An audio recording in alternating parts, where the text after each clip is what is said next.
नमस्कार, मी Pooja Pahade, reiki grandmaster, money reiki grandmaster, angel master trainer आणि pendulum dowser expert. Prisha divine healing सेंटरमध्ये तुम्हा सर्वांचं मनापासून खूप खूप स्वागत आहे. Welcome, welcome you all. कसे आहात सगळे? कसे आहात सगळे? स्वस्त, मस्त आणि जबरदस्त. आज झोपून उठल्यावर एक वाक्य बोललात का स्वतःला? की मी स्वस्त आहे, मस्त आहे आणि जबरदस्त आहे. मी भाग्यशाली आहे, असं कोणी म्हटलं का? आपल्याला डेली हे अफर्मेशन द्यायचं आहे. येस, मनीषा मॅम तिथून म्हणत आहे की येस. गुड. खूप बरं वाटतं, की जेव्हा मी सांगते आणि तुम्ही ते करत असता. चला चांगली गोष्ट आहे. चला आज आपण रेकी म्हणजे काय हे बघून घेऊया आणि त्यानंतर मग रेकीचा इतिहास. तर रेकी म्हणजे काय? रेकी म्हणजे सर्वव्यापी जीवनशक्ती. मग आता ही ऊर्जा आजच आपल्यामध्ये आलेली आहे का? नाही.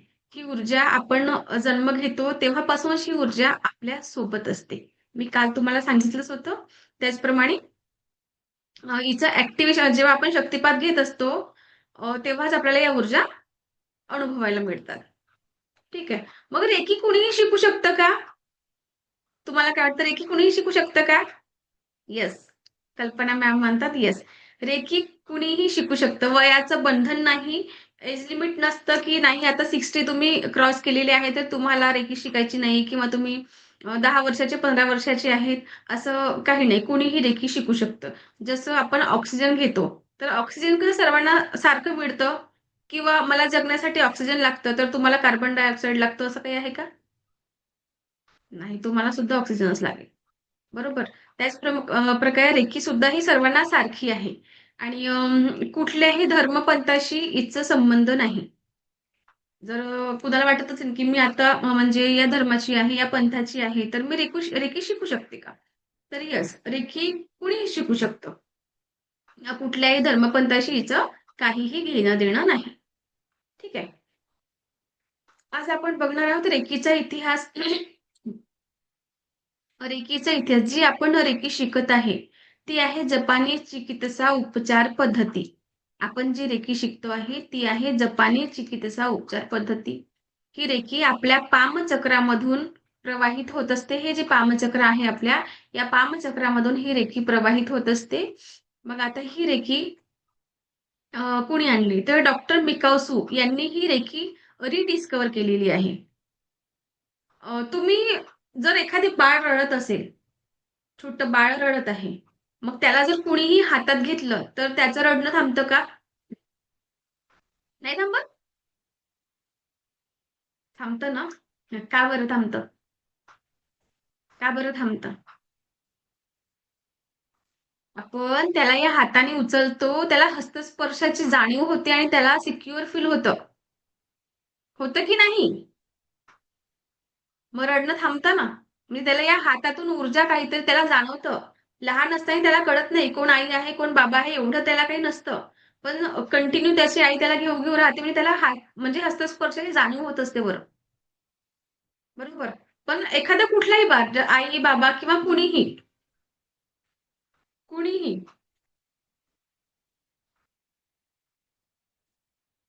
तरी बाळाला हस्तस्पर्शाची जाणीव होत असते. म्हणजेच ही रेकी आपल्या आतमध्ये आहे.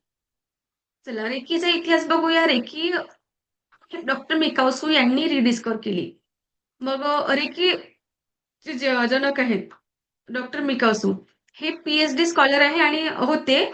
तर एका कॉलेजमध्ये ते प्राध्यापक होते. तेव्हा त्यांना एका विद्यार्थ्याने विचारलं, की असं काही आहे का, की जे सर्व दुःखांचं निवारण करेल? जसं आता आपण औषधी बघत असतो. आजारांवर औषधी राहतातच. तर त्यांनी असं विचारलं, की असं काही आहे का? म्हणजे अशी काही ऊर्जा आहे का, की जी सगळ्या दुःखांचं निवारण करेल, सगळ्याच दुःखांचं? मग डॉक्टर मिकावसू यांना माहिती होतं, ही ऊर्जा आहे असं माहिती होतं त्यांना. पण ही वापरायची कशी? त्यांना हे कळत नव्हतं, की वापरायची कशी? मग आपल्याला सगळ्या ऊर्जा कुठून मिळतात? तर मेडिटेशनच्या थ्रू या सगळ्या ऊर्जापर्यंत आपण पोहोचू शकतो. ओके. मग त्यांनी काय केलं, जपानमध्ये एक माउंट कुरियामा नावाचं पर्वत आहे. तुम्ही Googleवर सर्च करू शकता. आता तिथे रेकीचं मंदिर झालेलं आहे. माउंट कुरियामा नावाच्या पर्वतावर जाऊन त्यांनी 21 दिवस अन्न-पाणी त्यागून ध्यान साधना केल्या. त्यांना या ऊर्जा त्यांच्या आतमध्ये आत्मसात करण्यासाठी त्यांनी 21 डेज बिना अन्न-पाण्याने ध्यान साधना केल्या. ते मेडिटेशनला बसले माउंट कुरियामा नावाच्या या पर्वतावर. दिवस मोजण्यासाठी त्यांनी काही दगड ठेवलेले होते. ते एक दिवस गेला, ते ध्यान साधना करायला बसायची. एक दिवस गेला की एक दगड ठेवायची. दुसरा दिवस गेला की दुसरं. असं कंटिन्यू 20 दिवस होऊन गेले. 20 दिवस झाले, पण त्यांना या ऊर्जांचा काहीही अनुभव झाला नाही. मग ते हताश झाले. एकतर अन्न-पाणी त्यागून मेडिटेशनला बसायचे. म्हणजे काहीच खाल्लं नव्हतं, त्याने खात नव्हते ते. मग त्यांना वाटलं की 20 दिवस झाले, पण मला या ऊर्जा अजूनही अनुभवल्या नाही. ते खूप हताश झाले. 21व्या दिवशी ते परत मेडिटेशनला बसले, ध्यान साधनेला बसले आणि तेव्हा त्यांना त्या ऊर्जा मिळाल्या. त्यांना अनुभूती झाली. मग ही अनुभूती कशी झाली? जेव्हा ते मेडिटेशन करत होते, तेव्हा त्यांना असं दिसलं की बलून्स काही उडत आहे आणि त्या बलून्सवर जपानी भाषेमध्ये काहीतरी लिहिलेलं होतं. आणि ज्या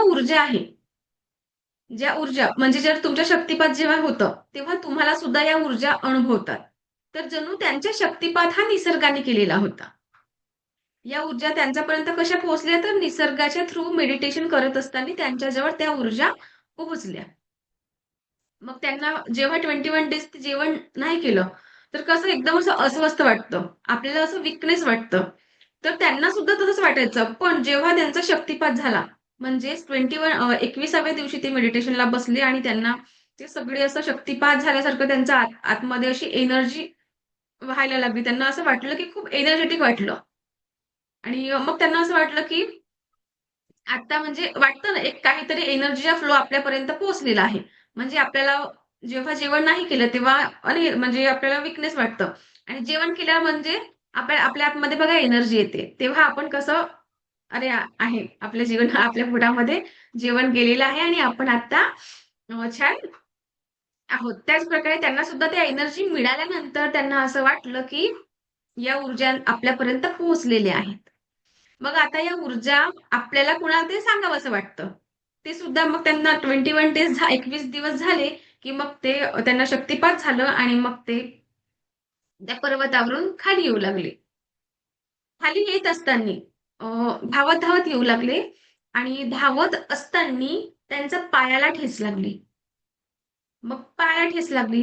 एक समजा की आपल्याला कुठेही काही लागली, म्हणजे पायाला लागू किंवा हाताला किंवा डोक्याला कुठेही लागलं, तर आपण काय करतो? काय करतो? कुठेही लागलं, दाताला लागलं की पटकन आपला हात इथे जाते. बरोबर आहे. हाताला लागलं की पटकन आपला हात इथे जातं. जातं? पायाला लागली की सेम तसंच त्यांना पण पायाच्या अंगठ्याला ठेच लागली आणि तिथून रक्त वाहू लागलं. त्यांचं सुद्धा हे हात त्या पायाच्या अंगठ्याला गेलं आणि असं पकडलं त्यांनी. मग तो वाहणारा रक्त जो होतं, तो तिथेच थांबलं आणि त्यांना जे वेदना होत होत्या, त्याही तिथे थांबल्या. म्हणजे हा त्यांच्या जीवनातला रेकीचा पहिला अनुभव स्वतःवर. त्यांनी त्या ऊर्जांचा पहिला अनुभव काय घेतला, त्यांच्या पायाला ठेच लागलेली होती अंगठ्याला आणि त्यांनी या हस्तस्पर्शाने फक्त असं दाबलं आणि तिथे ते वाहणारं रक्त थांबलं आणि त्यांच्या वेदना सुद्धा थांबल्या. खाली उतरले. खाली उतरल्यानंतर त्यांना असं वाटलं, की आता आपल्याला भूक लागल्यासारखी वाटली त्यांना. भूक लागली. मग त्यांना हॉटेल दिसलं एक, तिथे थांबले. जेवण करायला बसले. हॉटेल मालकाला म्हटलं, की "मला पोटभर जेवण द्या. मला खूप भूक लागलेली आहे. मला जेवण करायला द्या." मग तिथे गेले. जेवण करत असताना त्यांची लक्ष एका मुलीकडे गेली. ती मुलगी 12-13 वर्षाची होती एक आणि त्या मुलीचं गाल जे आहे, डाळ दुखत होती तिची आणि तिच्या गालाला स्वेलिंग आलेली होती. गाल सुजलेलं होतं तिचं. डॉक्टर मिकाउसू यांनी म्हटलं, की ती जेवण वाढत होती. डॉक्टर मिकाउसू यांना ती जेवण वाढत होती. जेवण वाढत असतानाच डॉक्टर मिकाउसूची लक्ष त्यांच्याकडे गेली आणि त्यांनी मग विचारलं, तिला न विचारता जे हॉटेल मालिक होते त्यांना विचारलं की या मुलीला काय झालेलं आहे आणि कुठेही काहीही वेदना होत असतील, त्रास होत असेल तर चेहरा बघा ऍक्टिव्ह आपण दिसत नाही. कुणालाही कुठेही त्रास असला तर चेहरा ऍक्टिव्ह दिसत नाही. चेहऱ्यावर दिसतं की काहीतरी त्रास आहे. तिचं सुद्धा तसंच झालं. मग डॉक्टर मिकाउसो यांनी म्हटलं, की मला या ऊर्जांची आणि पहिला जो अनुभव त्यांनी घेतलेला आहे स्वतःवर, त्यांचा वाहणारं रक्त जे थांबलेलं होतं. मग त्यांना वाटलं, की मी काहीतरी करू शकते या मुलीसाठी. त्यांनी परमिशन घेतली. डॉक्टर मिकाउसो यांनी हॉटेल मालकाला विचारलं, की "ही कोण आहे?" हॉटेल मालकाने म्हटलं, की "ती त्यांची नात होती." मग हिला काय झालेलं आहे? त्यांनी सांगितलं हॉटेल मालकाने, की हिची दाढ दुखत आहे आणि हिला खूप त्रास होतो आहे. डॉक्टर मेकॉस यांनी परमिशन घेतली, की मला या ऊर्जा अशा-अशा ऊर्जा आहेत, मला या मिळालेल्या आहेत. त्यांनी त्यांच्याशी डिस्कस केलं आणि परमिशन मागितली. हॉटेल मालकाने त्यांना परमिशन दिली आणि त्यांनी आपले हे दोन्ही हात रब केले. आपण जेव्हा रेकी मी तुम्हाला शिकवणार आहे अन्न आणि पाणी चार्ज करायला, स्वतःवर उपचार करायला.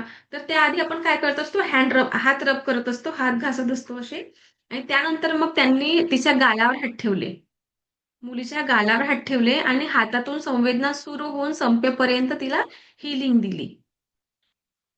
आणि एक 10-15 मिनिटानंतर तिच्या गालात जे त्रास होतं, जे दाढ दुखत होती, जे त्रास होतं, ज्या वेदना होत्या, त्या थांबल्या, कमी झाल्या त्या. हळू-हळू, हळू थांबल्या आणि तिला आता बरं वाटू लागलं. मग डॉक्टर मिकासो यांना दुसऱ्यावर उपचार केला म्हणजे हा पहिला उपचार त्या मुलीवर केलेला तर स्वतःवर उपचार केला तर पहिला स्वतःचा उपचार त्यांनी थांबवलं होतं आणि पहिला उपचार त्या मुलीवर म्हणजे दुसऱ्यांवर आणि स्वतःवर असे 2 उपचार त्यांना आता झालं. त्यांना असं वाटलं की इतक्या आपल्याला ऊर्जा मिळालेल्या आहेत. मग याचा आपण लोककल्याणासाठी आपण ह्या वापरल्या पाहिजे. लोकांचा कल्याणासाठी आपण या ऊर्जा वापरल्या पाहिजे. म्हणून त्यांनी जे गरीब लोकांची वस्ती असते बघा,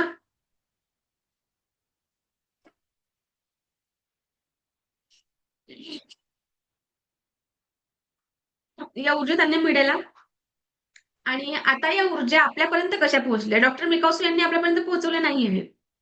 ह्या आपल्यापर्यंत कशा पोहोचल्या? तर हवाई टकाट्या नावाच्या एक अमेरिकन लेडी होत्या. हवाई टकाटा नावाच्या अमेरिकन लेडी होत्या त्या. तर त्यांना वयाच्या 30व्या वर्षी कॅन्सर झालं आणि त्या जगल्या 80 वर्षापर्यंत. वयाच्या 30व्या वर्षी कॅन्सरचे नाव जरी आपण ऐकलं तरी आपल्याला कुठेतरी एक मनामध्ये भीती, एक आपल्या अंगावरची केस उभी होतात. कॅन्सर म्हटलं तर किती मोठा आजार आहे. तिला माहिती होतं की या ऊर्जा ती ऐकलेलं होतं, की डॉक्टर मिकाउसो आहेत आणि या फक्त हस्तस्पर्शाने हीलिंग थ्रू आपण आपलं ज्याही आजार आहे त्यांना आपण बरं करू शकतो. मग त्या अमेरिकेतून जपानला गेल्या. त्या स्वतः आजारी होत्या आणि या आजारापासून मुक्त होण्यासाठी त्या जपानला गेल्या. डॉक्टर मिकाउसो यांच्याशी भेटल्या. त्यांनी रेकी शिकली आणि स्वतःवर उपचार केलं आणि कॅन्सर सारख्या आजारापासून त्या मुक्त झाल्या. स्वतः हीलिंग दिली स्वतःला आणि त्या मुक्त झाल्या. आणि त्यांनीच ही रेकी आपल्यापर्यंत पोहोचवलेली आहे. त्या काळामध्ये त्यांनी काही ग्रँडमास्टर तयार केलेले होते. त्यांनाही वाटलं, की या ऊर्जा आपण आपल्याला सगळ्या अनुभवलेल्या आहे. मग या लोकांपर्यंत सुद्धा आपण पोहोचवायला पाहिजे. मग त्यांनी काही ग्रँडमास्टर तयार केले आणि त्या सगळ्या ग्रँडमास्टरच्या थ्रू ही रेकी आपल्यापर्यंत पोहोचलेली आहे, माझ्यापर्यंत पोहोचलेली आहे आणि मी माझ्या माध्यमातून तुमच्यापर्यंत पोहोचवण्याचं हे माझा प्रयत्न करत आहे. ठीक आहे. मग त्यांनी वयाच्या 30व्या वर्षी कॅन्सर झाला आणि त्या जगल्या वयाच्या 80 वर्षापर्यंत म्हणजे 50 वर्षे ते आणखी जगल्या. मग विचार करा, की रेकीमध्ये किती पॉवर आहे आणि आताही फॉरेनमध्ये आपल्या इंडियामध्ये तर कमीच रेकीचा वापर होतो. खूप लोकांना माहितीही नाहीये बरं, की रेकी म्हणजे काय? पण फॉरेनमध्ये रेकी इन हॉस्पिटल तुम्ही Googleवर टाकलं, तर तिचे फोटोज तुम्हाला मिळतील. तिथे काही ऑपरेशन करायच्या आधी त्या पेशंटला रेकी दिली जाते आणि मग अ, आपलं काय म्हणते ऑपरेशन वगैरे करायला किंवा जेही काही करतात, त्याला मग ते सुरुवात करतात. ठीक आहे. मग ही कुठलीही अंधश्रद्धा असू शकतं का? जेव्हा फॉरेनमध्ये रेकी वापरली जातं आणि Google आपल्याला सांगेल, तुम्ही क्लास झाल्यानंतर एकदा सर्च करून घ्या Googleवर. रेकी इन हॉस्पिटल किंवा रेकीचे जे फोटोज आहे हॉस्पिटलमध्ये वापरल्या जाणाऱ्या, एकदा तुम्ही बघून घ्या. म्हणजे ही अंधश्रद्धा असेल का? आणि जपान सारखा देश, एवढा विकसित देश आहे, तो कुठल्याही अंधश्रद्धेला देईल का सांगा? अंधश्रद्धेला वाढवणार आहे का? नाही. म्हणून रेकी ही कुठलीही अंधश्रद्धा नाही आहे. त्यांच्या मार्फत रेकी आपल्यापर्यंत पोहोचलेली आहे. त्यांचं नाव आहे हवाई टकाटा. ओके. डॉक्टर मिकासो यांना सगळ्या ऊर्जा मिळाल्या आणि मग त्यांना असं वाटलं, की या ऊर्जा आपण इतरांपर्यंत म्हणजे त्यांना लोककल्याणासाठी करायचं होतं. डॉक्टर मिकासो हे भिकारी लोकांच्या वस्तीमध्ये गेले आणि तिथे त्यांनी आपली कुटी म्हणजे जी झोपडी वगैरे असते की नाही, ते बांधली. भिकारी लोकांच्या वस्तीमध्ये. गेले तिथे आणि तिथे भरपूर भिकारी होते. त्यांना खूप प्रकारचे आजार किंवा जे गरीब-गरीब भरपूर पूर्ण असे असतील, त्यांना त्यांनी उपचारित केलं. रेकी दिली आणि तिथे त्यांनी त्या लोकांना उपचारित केलं. पण काय झालं, उपचार त्यांना 7 वर्ष यांनी सेवा केली. म्हणजे भिकारी होते. काही काळापर्यंत त्यांचा आजार म्हणजे ते आजारमुक्त व्हायचे, पण परत त्याच आजारामध्ये ते जात होते. जे भिकारी जे होते, ज्यांना काही आजार होतं, त्यांना डॉक्टर मिकासो यांना असं वाटत होतं, की हे सुद्धा सभ्य लोकांच्या वस्तीमध्ये जायला पाहिजे. म्हणजे भिकारी जे आहेत, ते सुद्धा सभ्य लोकांच्या वस्तीत जाऊन एक चांगलं जीवन जगायला पाहिजे, असं डॉक्टर मिकासो यांना वाटत होतं. पण काय व्हायचं 7 वर्ष यांनी सेवा दिली आणि कंटिन्यू त्यांचं सुरू होतं. सर्वांना सेवा देणं. पण परत-परत ते आणखी त्याच आजारामध्ये, अवस्थेमध्ये रिपीट, रिपीट तसेच ते येत होते. मग असं का होत होतं? डॉक्टर मिकासो यांना असं वाटलं, की मी निस्वार्थ भावनेने या लोकांना हीलिंग देत आहे, यांना बरं करतो आहे आणि त्यांचं इंटेन्शन काय होतं, की हे सुद्धा सभ्य बनले पाहिजे, सभ्य लोकांच्या वस्तीमध्ये गेले पाहिजे. यांनी सुद्धा एक चांगलं जीवन जगायला पाहिजे म्हणून. पण असं न होता परत-परत ते आणखी-आणखी आजारी होत आहेत. मग माझं काय चुकत आहे? डॉक्टर मिकासो यांना हे वाटलं, की काय चुकत आहे माझं? मग त्यांनी आपल्या कुटियाचं दार बंद केला आणि बसले आणि स्वतःला विचारलं, की मी इतकं यांना निस्वार्थपणाने देतो आहे, पण परत हे लोकं का बरं असे त्या अवस्थेमध्ये येत आहेत? मग डॉक्टर मिकासो यांना असं एक आतून आवाज आली, की "तुला इथे कोणी बोलावलं होतं का?" त्यांना कोणी बोलावलं होतं का भिकारी लोकांच्या वस्तीमध्ये? नाही. आणि हिलिंग जेव्हा देत होते, म्हणजे लोकांना उपचारित करत होते, तेव्हा हिलिंग थ्रू आपण हे करत असतो. मग डॉक्टर मिकासो यांना दुसरा प्रश्न अजून मिळाला, की "तू जे देतो आहे, त्याच्या बदल्यामध्ये तुला काही देत आहेत का ते?" नाही. म्हणजे मागितल्याशिवाय द्यायची नाही आणि दिलं तर त्याच्या बदल्यामध्ये आपल्याला काहीतरी घ्यायचं असतं. या 2 अटी आपल्याला रेकीमध्ये फॉलो करायच्या असतात. ओके. म्हणून बघा कारण एक सिंपल मी तुम्हाला आता एक गोष्ट सांगेल गोष्ट नाही जी रिॲलिटी आहे. आपल्या ग्रुपमध्ये आहे 500 लोकं. 500 लोकांपैकी आता जेवढे आहेत तेवढे बघा तुम्ही. मग का असं?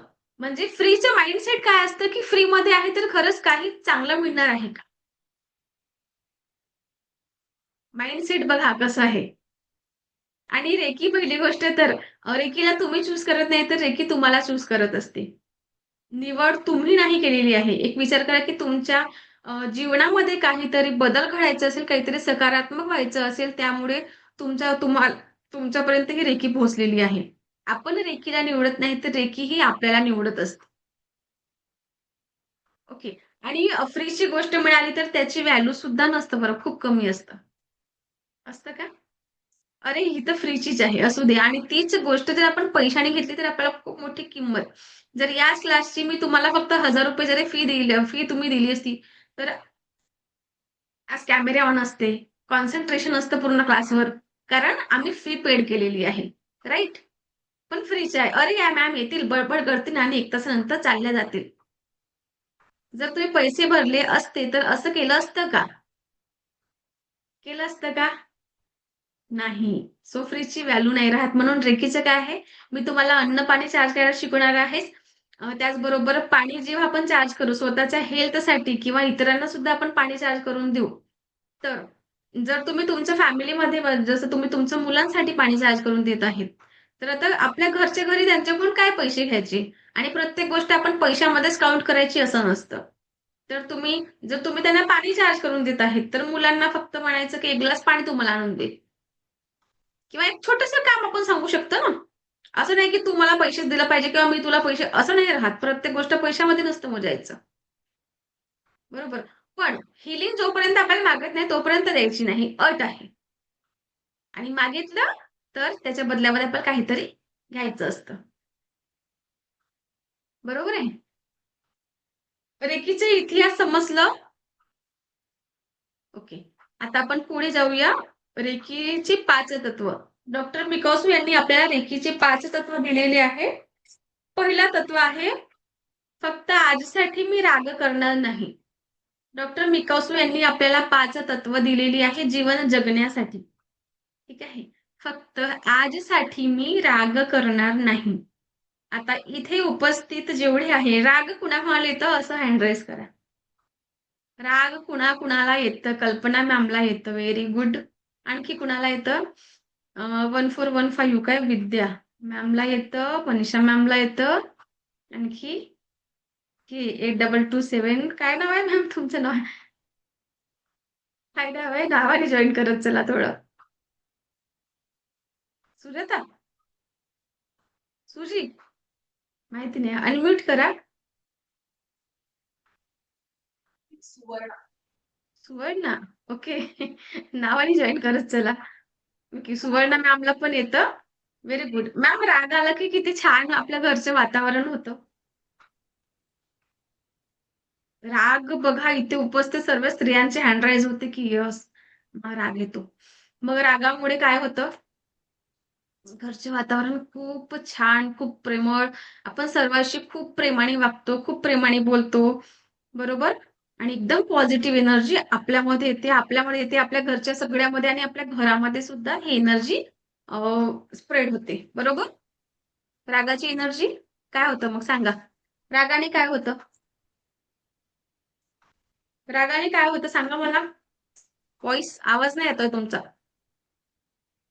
आवाज नाही येतोय. रागाने काय होतं?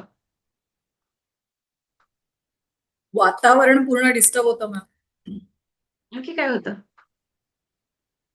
प्रत्येकाचे माइंडसेट म्हणजे काही गोष्टी ज्या असतात, ज्या नको निघायला त्या पण निघतात.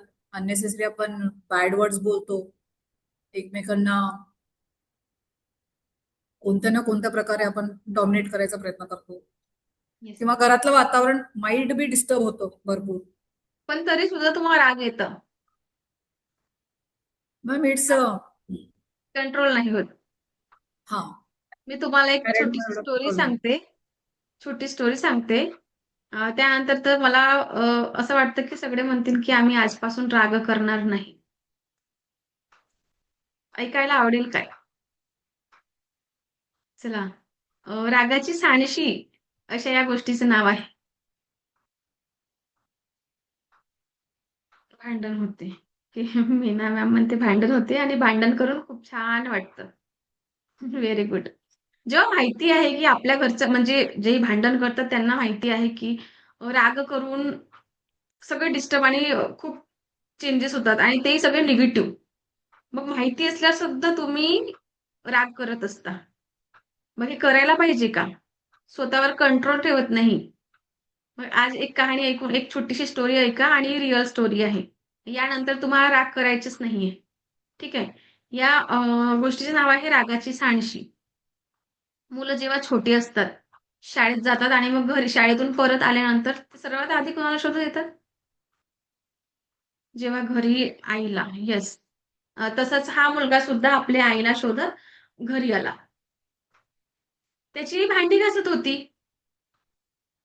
आणि मुलगा जेव्हा आतमध्ये आला धावत, धावत, धावत, धावत येत होता, आणि आईने त्याच दिवशी काचेची ग्लासांचं सेट आणलेलं होतं. तो ठेवलेला होता टेबलवर आणि मुलगा धावत धावत असताना त्याचा धक्का ते काचेच्या ग्लासांना लागलं आणि धक्का लागल्यामुळे ते ग्लास पडले आणि फुटले. आई भांडे घासत असताना आईला काचेचे ग्लास फुटण्याचा आवाज गेला. आई धावत आली. तिला खूप राग आलेला होता कारण तिने तो सेट आहे नवीन होता आणि तिने त्याच दिवशी आणलेलं होतं. तिला वाटलं एवढं महाग आपलं काचेचे ग्लास फुटले. राग आला तिला. असं भरपूर लोकांसोबत होत असेल की एखादी वस्तू आणली फुटली त्याच दिवशी की राग आला. तिच्या हातामध्ये सांडशी होती. ती भांडी घासत असताना हातात तिच्या सांडशी होती आणि ती सांडशी घेऊन मुलाच्या दिशेने तिने ती सांडशी भिरकावली आणि ती सांडशी तिच्या मुलाला जाऊन लागली, मुलाच्या डोळ्याला जाऊन लागली. राग खूप आलेलं होतं कारण ते ग्लास फुटले होते तिचे काचेचे. मुलगा आई आई आई आई बोलत बोलत गेला पण तिला तेवढं मुलाच्या ज्या आवाजाने तिला तेवढं नाही वाटलं पण जे ग्लास फुटले त्याच्याने तिला खूप राग आला आणि तिने ती सांडशी मुलाच्या दिशेने भिरकावली आणि ती सांडशी त्या मुलाच्या डोळ्याला जाऊन लागली. का बरं झालं? ही घटना का बरं घडली? तिला राग आलं होतं आणि स्वतःच्या रागावर तिला कंट्रोल करता आलं नाही. रागावर नियंत्रण करता आलं नाही म्हणून त्या मुलांनी कायमस्वरूप एक डोळा गमावला होता. सांडशी त्या मुलाच्या डोळ्याला जाऊन लागली आणि डोळा त्यांनी गमावला. मग ती आई आपल्या मुलाला आंधळा तिला वाटत होतं का की तिचा मुलगा आंधळा बनला पाहिजे म्हणून? आंधळा झाला पाहिजे असं वाटत होतं का? नाही. कुठलीही आई असा विचार करत नाही. पण हे का बरं घडलं? फक्त आणि फक्त रागावर कंट्रोल नाही केलं यासाठी ही घटना घडली. घटना घडत असतात. आपण जगत आहे, जीवन जगत आहे तर अशा भरपूर घटना आहेत की त्या घडत असतात. पण कंट्रोल करणं हे आपल्यावर असतं. मग विचार करा की रागामुळे किती वाईट गोष्टी घडतात की नाही. रागामुळे काहीच चांगलं घडत नाही. रागामुळे सगळं वाईट घडतं. म्हणून डॉक्टर मेकॉस यांनी आपल्याला सांगितलेलं आहे की फक्त आजसाठी मी राग करणार नाही. आणि फक्त आजसाठी का बरं? एक विचार करा. आपण या क्षणी आता आपण इथे आहोत. थोड्याच वेळानंतर आपलं काय होईल आपल्याला तरी माहिती आहे का? नाही. म्हणून जर तुम्ही संकल्प केला, की मी फक्त आजसाठी राग करणार नाही आणि डेली तुम्ही हे संकल्प केले, की मी आजसाठी म्हणता आपलं पूर्ण आयुष्य निघून जाईल. निघणार की नाही? काय वाटतं तुम्हाला? आणि इथून पुढे येईल का तुम्हाला राग? आणि राग जरी आला तर कंट्रोल करणार की नाही? काय वाटतं? कारण जरी छोटे-छोटे गोष्टी झाल्या, पण रागामुळे मोठ्या गोष्टी होऊ शकतात आणि होतात. म्हणून संकल्प घ्या, की फक्त आजसाठी मी राग करणार नाही. त्याच प्रकारे एक दुसरी मी तुम्हाला गोष्ट सांगते. मी नागपूरमधून आहे. विदर्भातलीच गोष्ट आहे. रिअल आहे. ही सुद्धा रिअल स्टोरी होती आणि ही एक कुटुंब होतं. एक मुलगा, मुलगी आणि 2 आई म्हणजे एक पती-पत्नी आणि त्यांना 2 मुलं होती. हसबंड त्यांच्या जॉबवर जायचे. स्त्री जी म्हणजे वाईफ त्यांची होती, ती नेहमीप्रमाणे स्वयंपाक करायची, घरची कामं आवरून सगळे घरी हाउसवाईफ जे असतात ना, सगळे आपलं घरचं करतात. त्याचप्रकारे ती सुद्धा सगळे घर सांभाळायची आणि जो पुरुष होता तो जॉबला गेला. डेली रुटीन सगळ्यांना माहिती आहे सारखंच असतं. काही वेगळं नाही. त्याचं सुद्धा तेच होतं. आणि कदाचित त्या पुरुषाला, त्या माणसाला खूप ताण असेल कामाचं. कारण ऑफिसमध्ये गेलं तर भरपूर लोकांशी आपण भेटत असतो आणि होतं. कधी-कधी कामाचा ताण, कधी एकमेकांशी भांडणं, काहीतरी होत असतात. त्याच प्रकारे त्या पुरुषाशी सोबत झालं. तो घरी आला, त्याला घरी आला आणि त्या कुटुंबाचा एक नियम होतं, की सर्वांनी सोबत जेवण करायला बसायचं. रात्रीला कारण सकाळची सगळे वेगळे-वेगळे जेवत असतात. पण रात्रीला आपण सगळं एकत्र आलो, की सगळ्यांनी एकत्र जेवण करायचं. जेवण बनलेलं होतं. जेवण वाढायला घेतलं त्यांच्या मिसेसनी, वाईफनी आणि जेवण वाढलं. जेवण करत असताना भाजीमध्ये काहीतरी मीठ कमी जास्त सर्वांच्याच घरी होत असतं. सारखं जेवण डेली बनतं का? नाही. त्याच पद्धतीचं त्यांच्याकडे पण तेच झालं. त्या दिवशी भाजीमध्ये मीठ कमी होतं, जास्त होतं, काहीतरी झालं.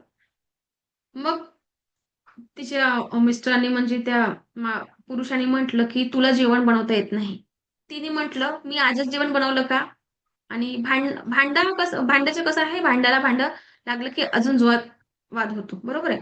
एक शब्द याने हा पुरुष बोलला, एक शब्द स्त्री बोलली, दुसरा शब्द तो. असं करता-करता वाद वाढला. ती सुद्धा एक्सेप्ट करायला तयार नाही, की आम्ही आज स्वयंपाक म्हणजे आजच स्वयंपाक केलेला आहे का? नाही. त्यांनी म्हटलं, की असं-तसं खूप राग आला. आधीच त्याच्या डोक्यावर ताण होतं. मग भांडणामुळे आणखी राग वाढला. त्याने ताट फेकली. ताटाला फेकून दिलं आणि त्याला स्वतःवर कंट्रोल करता आला नाही राग. म्हणून त्यांचे हे दोन्ही हात त्यांनी आपल्या पत्नीचे दाबले. गळा दाबला त्यांनी. या दोन्ही हातांनी आपल्या पत्नीचा गळा दाबला. राग खूप भयंकर आहे बरं. खूप भयंकर. आणि गळा दाबला आणि ती पत्नी तिथे मृत्यू पावली. जेव्हा त्या पतीचा राग शांत झालं, तेव्हा त्याला वाटलं, की हे आपल्या हातून काय घडलं? म्हणजे का बरं घडली ही घटना? रागावर नियंत्रण करता आलं नाही म्हणून ही घटना घडली. काय झालं? पत्नी देवाघरी गेली, पती जेलमध्ये गेले आणि ते 2 मुलं काय झाली? अनाथ झाली.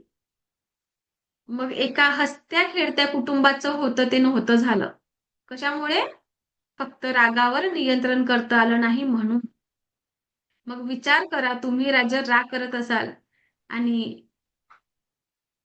या घटना घडल्याच नाही पाहिजे कुणाच्याकडे, पण एक विचार करा, की किती काय बदलतं. राग नियंत्रण करता आलं नाही तेव्हा. तर मनापासून सांगा, संकल्प कोण घेणार आहे, की फक्त आजसाठी मी राग करणार नाही. घेणार आहात की नाही? राधा मॅम हँड राईज करताय. Meena ma'am, okay good, thank you. Kalpana ma'am, Suvarna ma'am, very good. बघा राग येतं ना, तिथे काय करायचं आहे आपल्याला? जेव्हा राग आला, एक शांत जागेमध्ये बसायचं आहे, दीर्घ श्वास घ्यायचे आहे, सोडायचे आहे आणि स्वतःला म्हणायचं आहे, की मी शांत आहे, मी शांत आहे, मी शांत आहे. दीर्घ श्वास घ्या, सोडा आणि मी शांत आहे, मी शांत आहे. जेव्हा राग शांत झाला, की त्यानंतर मग तुम्हाला ज्या गोष्टी घ्यायच्या आहेत, जे डिसिजन घ्यायचे ते नंतर घ्या ना. राग आल्यानंतर जेही डिसिजन घेत असतात, ते पूर्णपणे चुकत असतात. बरोबर आहे? म्हणून राग आला तर कंट्रोल. मी शांत आहे, मी शांत आहे, मी शांत आहे. असं म्हणायचं. ओके. नेक्स्ट आहे, फक्त आजसाठी मी चिंता करणार नाही. रेकीचं दुसरं तत्व रेकीचं फक्त आजसाठी मी चिंता करणार नाही.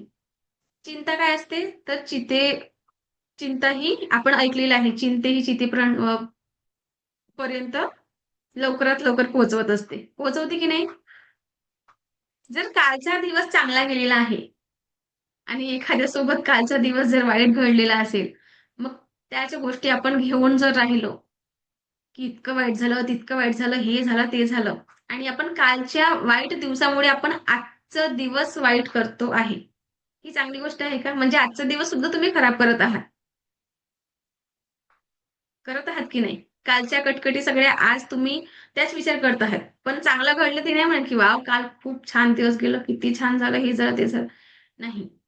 कालच्या ज्या गोष्टी वाईट, त्या चिंतेपायी तुम्ही राहणार आहे. आणि जे उद्याचं म्हणजे जे येणारा दिवस आहे, तो येणार आहे. येणारा दिवस आपण हे करणार आहोत, ते करणार आहोत. समजा आपल्याला आज जर तुम्हाला एखाद्याला असेल, की मला फ्युचर प्लॅनिंग प्लॅनिंग करायलाच पाहिजे फ्युचरची असं नाही म्हणत, की प्लॅनिंग नाही करायला पाहिजे. पण फ्युचरची तुम्ही प्लॅनिंग करतात आणि आजचा दिवस जर तुम्ही सुखाने जगत नाही आहे आणि आज तुम्ही तुमच्या आयुष्यामध्ये जे कमतरता करत आहात फ्युचर प्लॅनिंगमुळे, मग तुमचा आजचे दिवस चांगलाच राहणार आहे का? म्हणजे एक एक रुपया जोडून तुम्ही फ्युचरसाठी ठेवत आहात. हां. आणि आज तुम्हाला पनीरची भाजी खायची आहे. फॉर एक्झाम्पल सांगते मी असंच. पनीरची भाजी खायची आहे. पण पनीर आणायला आता 1 किलो आणायला ₹350-400 लागेल. हं. हेच ₹350-400 फ्युचर प्लॅनिंगसाठी तुम्ही ठेवत आहात. आणि आज तुम्ही मन मारून जगत आहात. मी एक्झाम्पल दिलंय. फक्त मन मारून जगत आहात. हे चांगलं आहे का? उद्याचे दिवस येणार आहे की नाही येणार आपण कुठे पाहिलंय? एक एक क्षण तर कोणाच्या हातात नाहीये. एक श्वास घेतलं, एक श्वास सोडलं की आपण काही क्षणाचं ते वेळही गेली, तो श्वासही गेला. परत आणू शकतो का आपण? नाही. म्हणजे आपण फ्युचर प्लॅनिंग मध्ये एवढी चिंता करत आहोत की आजचा आपण आज सुखाचा दिवस जगणं विसरून गेलेलो आहोत.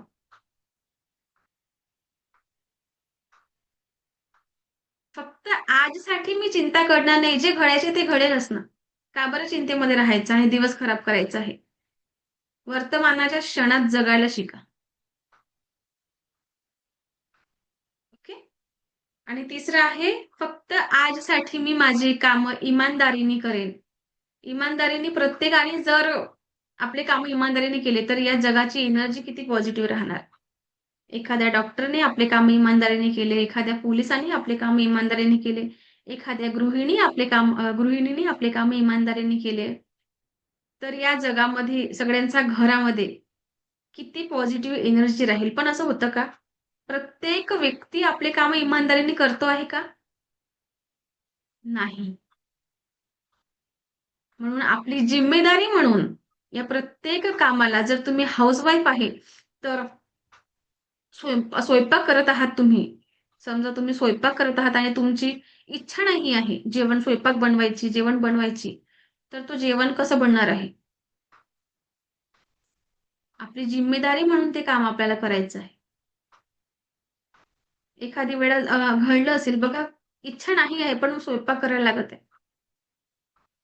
स्वयंपाक करत आहात मग तो जेवण कसं बनतं? बेचव. बनतं की नाही? मसाले सेम राहतात, भाज्या सारख्याच राहतात. पण तरी सुद्धा असं का होतं?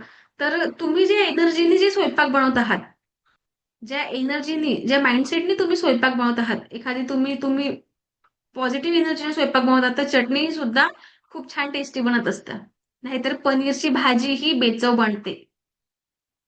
म्हणजे आपण आपली जी एनर्जी आहे, ती फक्त आपण ते चम्मच हलवत नाही, तर तिथे आपण फुल एनर्जीनी स्वयंपाक करत असतो आणि त्या पूर्ण जेवणाला आपण आपल्या फुल एनर्जीनी, पॉझिटिव्ह एनर्जीनी बनवत असतो आणि मग ते अन्न ग्रहण करतो. जर तुम्ही निगेटिव्ह एनर्जीनी आपले अन्न शिजवत आहात, तर तुमच्या शरीरामध्ये, तुमच्या आतमध्ये सुद्धा निगेटिव्ह एनर्जी, निगेटिव्ह व्हायब्रेशनच असतील. आणि यामुळे तुम्ही तुमच्या जेवण फक्त तुम्ही एकटे करता का नाही, तर फॅमिलीतले सगळे लोक तो जेवण करत असतात. मग आपण त्यांच्यापर्यंत सुद्धा ते निगेटिव्ह एनर्जी पोहोचवतो. म्हणून गृहिणीला स्पेशली स्वतःला माझं हे काम ही जिम्मेदारी आहे माझी. म्हणून तुम्हाला ते काम करायचं आहे. आजकाल स्त्रिया काय करतात? जेवण बनवायचा कंटाळा आला की चला स्विगी, झोमॅटो मंगाओ और खाओ. बस क्या करते हैं? बाहर का खाना ऑर्डर करते हैं. खूप स्त्रियांना सवय असते की बाहेरचं अन्न मागवायचं आणि बाहेरचं खायचं. मग एक लक्षात ठेवा, बाहेरचं आपण खात असतो, पण एखादी वेळ ठीक आहे. नेहमी जर आठवड्यातून 2दा असं जात असेल, तर ते खूप हेल्थसाठी छान नसतं. जे जेवण आपल्याला घरी 1 तास लागतं बनवायला आणि तेच जेवण तुम्हाला हॉटेलमध्ये गेलात, की 10 मिनिटामध्ये किंवा तुम्ही ऑर्डर केलं 10-15 मिनिटामध्ये तुमच्या घरी येतो. मग विचार करा, की ते जे जेवण बनलेलं आहे, त्यांचे मसाले किती दिवसापासून, किती वेळ आधी बनवलेले असतील. मग ते अन्न तुमच्यासाठी, तुमच्या हेल्थसाठी फ्रेश आहे का तो अन्न? आणि तुमच्या हेल्थसाठी चांगलं आहे का? याचा विचार करायचा. म्हणून जरी तुमची इच्छा नसली जेवण बनवायची, तर खिचडी बनवा आणि आपल्या घरच्या सर्व सदस्यांना ते खाऊ घाला. पण हे काम स्वतःची जिम्मेदारी म्हणून करा. फक्त जर तुम्ही एखाद्या कामाला काम म्हणून केलं आणि माझी जिम्मेदारी आहे म्हणून केलं, यात फरक आहे. हे काम आहे मला करायचं आहे, पण माझी जिम्मेदारी म्हणून जर तुम्ही कराल की नाही, ते काम इतकं लवकर होईल आणि तुम्ही तुमच्या पॉझिटिव्ह एनर्जीने ते करायला लागाल. नाहीतर हे काम आहे मला करणंच आहे, तर भांडे, आपट, दचड करत तुम्ही कराल. ते तुमच्या घराचे, तुमच्या सगळ्या गोष्टीचे व्हायब्रेशन चेंज होत असतात. की म्हणून प्रत्येकाने आपले काम, फक्त स्वयंपाक नाही तर प्रत्येकाचे जेही काम आहे ही माझी जिम्मेदारी आहे म्हणून आपल्याला करायचं आहे आणि इमानदारीने करायचे आहे. फक्त आजसाठी मी माझी कामं इमानदारीने करेन. आणि चौथं तत्व आहे, मी माझे माता-पिता आणि मोठ्यांचा आदर करेन. रेकीचं चौथं तत्व आहे, मी माझे माता-पिता व मोठ्यांचा आदर करेन. आजकाल सर्वांना माहिती आहे, मोठ्यांचा आदरच केला जात नाही.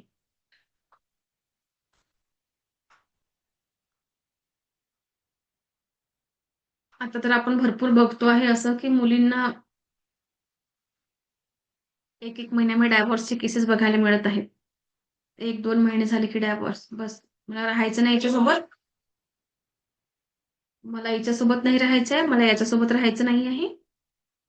असं म्हणजे खूप सर्वांना बघायला मिळतं, की खूप म्हणजे इतकं वातावरण खराब झालेलं आहे. मला तर वाटतं ज्यांचे यंग मुलगा किंवा मुलगी आहे त्यांना तर भीतीच वाटत असेल, की आता मुलाचं लग्न करायचं की नाही, मुलीचं लग्न करायचं की नाही. इतकं भीतीचं वातावरण निर्माण झालेलं आहे. मोठ्यांचा आदर एक विचार करा. अ, त्या स्त्रियांसाठी माझं एक म्हणजे त्या मुलींसाठी माझं एक मेसेज आहे, की जर तो पुरुषच नसता, त्याचे आई-बाबाच नसते, तर तो आला असता का आणि तुम्हाला मिळाला असता का? किंवा पुरुषांना सुद्धा तिचे आई-बाबा नसते, तेव्हा ती तुम्हाला मिळाली असती काय? नाही. मोठ्यांचा आदर का बरं करायचा आहे आपल्याला? आपले जे आई-बाबा आपले आई-बाबा म्हणा किंवा सासू-सासरे आपल्यासाठी सगळं चांगलाच विचार करत असतात. त्यांना कधीच असं वाटणार नाही, की तुमचं वाईट व्हावं म्हणून. नेहमी मोठे आपला चांगलाच विचार करतात आणि प्रत्येक गोष्ट त्यांना वाटते, की माझा मुलगा किंवा मुलगी यशस्वी झाली पाहिजे. म्हणून ते तुम्हाला काही-काही रोकटोक करत असतात, की हे कामं करू नको, ते कामं करू नको. पण स्त्रियांना किंवा पुरुषांना ऐकायची सवय नाही आहे. स्त्रिया काही-काही फॅमिली जॉइंट फॅमिली तर आता राहिलेलीच नाही आहे. काय वाटतं हम दो और हमारे दो. जे नवरा-बायको आहे त्यांना त्यांचे 2 मुलं पाहिजे. एक विचार करा जे सासू-सासरे असतील तुमच्या घरी, ते तुम्हाला काय मागतात? 2 वेळचं जेवण आणि 2 शब्द प्रेमाचे. काय मागतात आणखी?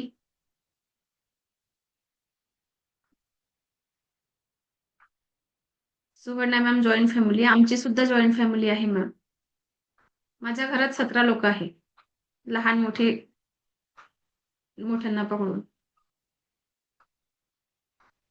जॉइंट फॅमिली म्हणजे माझे सासू-सासरे, आमची फॅमिली अँड माझे काके-सासू, काके-सासरे त्यांची फॅमिली अशी मिळून आम्ही जॉइंट फॅमिली आहोत. आणि जो सुख जॉइंट फॅमिलीमध्ये आहे की नाही, तो सिंगल फॅमिलीमध्ये नाहीच आहे बरं. ज्यांच्याकडे सासू-सासरे आता नसतील किंवा तुम्ही सिंगल राहत असाल हसबंड-वाईफ, तर त्यांना एक फोन करा. "आई काय करत आहात? कसे आहात तुम्ही?" त्यांना खूप बरं वाटेल. करून तर बघा. 2 शब्द फक्त प्रेमाचे बोलायचे आहे आपल्याला आणि सोबत आहे तर जर तुम्हाला वाटत असेल की सासू-सासरे कटकट, कटकट करतात, तर विचार करा की त्यांचा स्वभावच आहे. असू द्या ना. इकडून ऐकायचं, इकडून सोडून द्यायचं. आपण त्यांच्या तोंडाला तोंड नाही लावायचं आणि मोठ्यांचा आदर करायचा. फक्त आई-बाबाच नाही तर इतर सुद्धा आणखी मोठे असतात. त्यांचा आदर करा. आणि 5वं तत्व आहे, मी सर्व मी कृतज्ञता म्हणजे सर्व गोष्टीबद्दल कृतज्ञता म्हणजे थँकफुलनेसची भावना ठेवेल. थँकफुलनेसची भावना आपण एक चप्पल घातलेली आहे. जर आतापर्यंत तुम्ही चप्पल घातलेली आहात, लहानपणापासून तर आता जितकी तुमची वय आहे, सगळ्यांची वेगळी-वेगळी आहे. तर किती चप्पल जोडे झालेले आहे कुणी सांगू शकेल का मला आतापर्यंत? नाही. राधा मॅम म्हणतात की नाही, विद्या मॅम म्हणतात नाही. नाही सांगू शकत आपण. कुणालाच माहिती नाही कारण आपण कधी काउंट केले नाही आणि गरज सुद्धा नाहीये. अ, पण कधी ते चप्पल जोड्यांना थँक यू म्हटलेलं आहे का? कधीच नाही म्हटलंय. का बरं? का बरं नाही म्हटलेलं आहे? कारण आतमध्ये भावनाच नाही आहे थँकफुलनेसची. आपण चप्पल, जोडे, सँडल जेही काही घालत असतो. एक विचार करा उन्हाचे चटके आपल्यापर्यंत का बरं नाही पोहोचत? कारण चप्पल जोडे हे स्वतः सहन करतात आणि ते चटके तुमच्यापर्यंत पोहोचू देत नाही. त्याचप्रमाणे चिखल, चपलेला जोड्यांना चिखल लागतो आणि तो चिखल आपल्या पायापर्यंत पोहोचत नाही. हा सगळं कोण सहन करतो? चप्पल जोडे. थंडीच्या थंड आपल्या पायाला थंड लागलं नाही पाहिजे म्हणून आपण चप्पल घालत असतो. सगळं सहन कोण करते? थंडी, आपली चप्पल जोडे. पण आपण कधीतरी त्यांना थँक यू म्हणतो का? एखादा काटा रुतला असेल, जर चपलेच्या स्मरणशक्तीपेक्षा पलीकडे असेल, तरच तुमच्या पायाला जाऊन टोचतो तो, रुततो. नाहीतर स्वतः ती चप्पल स्वतः सहन करते. पण आपण साधं थँक यू सुद्धा म्हणत नाही. आहे का आपल्या मनामध्ये थँक्सफुलनेसची भावना? आहे. मग विचार करा, की आपण फक्त आपला विचार करत आहे. सांगायचा मुद्दा हेच, की आपल्यासाठी आपली फॅमिली सुद्धा खूप काही करत असते. पण आपल्या मनामध्ये थँक यू सुद्धा आपल्या तोंडातून निघत नाही. मग किती आपण स्वार्थी आहो की नाही? चपळीचं हा उदाहरण होतं. पण जे आपल्या घरचे भाऊ, बहीण, आई, बाबा जेही कुणी असेल रिलेशन्समध्ये जेही कुणी असतील, भरपूर लोकं आपल्यासाठी खूप काही करतात. पण आपण त्यांना थँक यू म्हणत नाही. आता जर कोणी तुम्हाला हेल्प केली, मदत केली, तर तुम्ही त्यांना थँक यू म्हणा. बघा बरं वाटतं करून.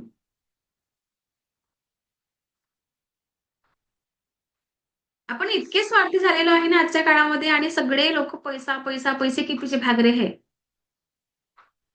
स्वतः कुठेतरी स्वतःला स्वतःचं अस्तित्व जे आहे स्वतः कुठेतरी एक आणि वाटतं का तुम्हाला आधी जे जग होतं ते किती छान होतं आणि आताचे जग खूप चेंजेस झालेले आहेत खूप जास्त प्रमाणात.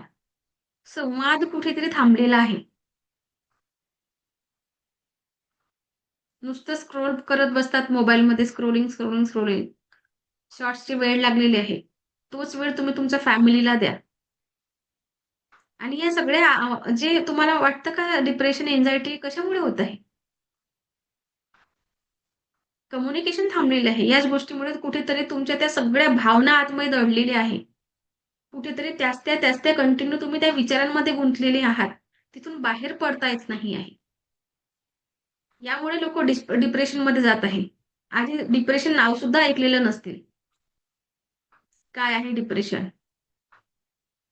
का बरं जात आहे? एकामेकासमोर व्यक्त होता येत नाही. का बरं होतो आहे हा असं?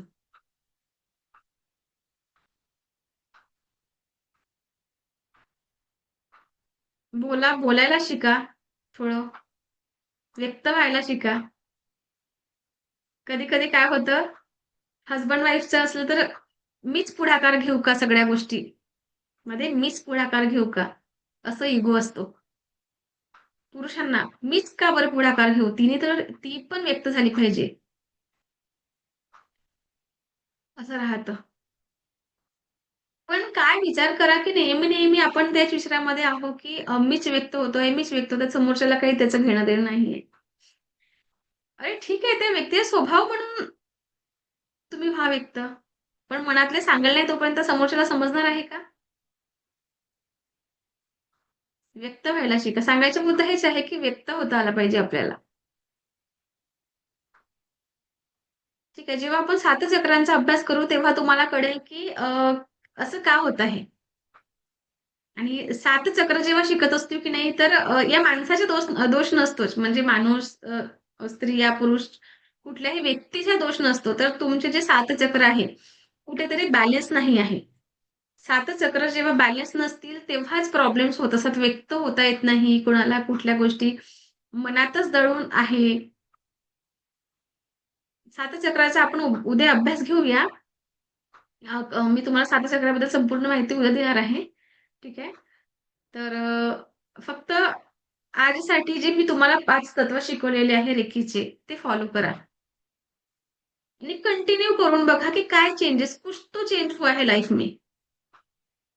काय करायचे आहे? चिडचिड करणं थांबवायचं आपल्याला, राग करणं थांबवायचं आहे. चिंता नाही करायची आहे आपल्याला कुठल्याही गोष्टीची. मोठ्यांचा आदर करायचा आहे. कृतज्ञता राहायचे आहे आपल्याला. म्हणजे प्रत्येक पाचही आपले काम इमानदारीने आपल्याला करायचे आहे. आणि करून बघा. एक एक महिना तरी करून बघा रेकीचे 5 तत्व. आणि घरचं वातावरण बघा की काय चेंजेस होतो आहे. जब तक की करोगे नहीं तब तक की अनुभव भी नहीं आएगा. नाहीतर तेच होणार की कीर्तनकार आलेले आहे, कीर्तन केलं आणि 1 तास आम्ही कीर्तन ऐकलेलं आहे आणि आता झालं, खतम. बरोबर?